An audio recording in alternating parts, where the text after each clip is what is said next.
അപ്പോൾ ഇന്നത്തെ നമ്മുടെ വീഡിയോ എന്താണെന്നറിയോ? മുന്തിരി എങ്ങനെ വീട്ടിൽ വളർത്താം എന്നതിനെ കുറിച്ചാണ് ഇന്നത്തെ നമ്മുടെ വീഡിയോ. മിക്കവാറും എല്ലാവർക്കും ഇഷ്ടമുള്ളൊരു ഫ്രൂട്ടാണല്ലേ മുന്തിരി. പക്ഷേ നമ്മുടെ നാട്ടിലേക്ക് വരുന്ന മുന്തിരി കൂടുതലും തമിഴ്നാട്ടിൽ നിന്നും ബാംഗ്ലൂരിൽ നിന്നൊക്കെയാണ്. അതും നല്ലപോലെ കീടനാശിനി പ്രയോഗമൊക്കെ കഴിഞ്ഞതിന് ശേഷമാണ് അവർ നമ്മുടെ നാട്ടിലേക്ക് ഇത് അയക്കുന്നത്. അപ്പോൾ മുന്തിരി നമ്മുടെ വീട്ടിൽ തന്നെ വളർത്തിയെടുക്കാൻ സാധിക്കുകയാണെങ്കിൽ നമുക്ക് വിഷടിക്കാത്ത മുന്തിരി കഴിക്കാനായിട്ട് സാധിക്കും.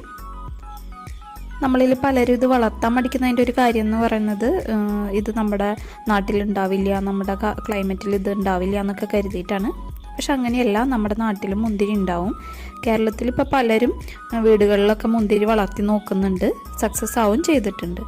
അതിൻ്റെ അർത്ഥം നമ്മുടെ നാട്ടിലും ഇതുണ്ടാവുന്നത് തന്നെയാണ്.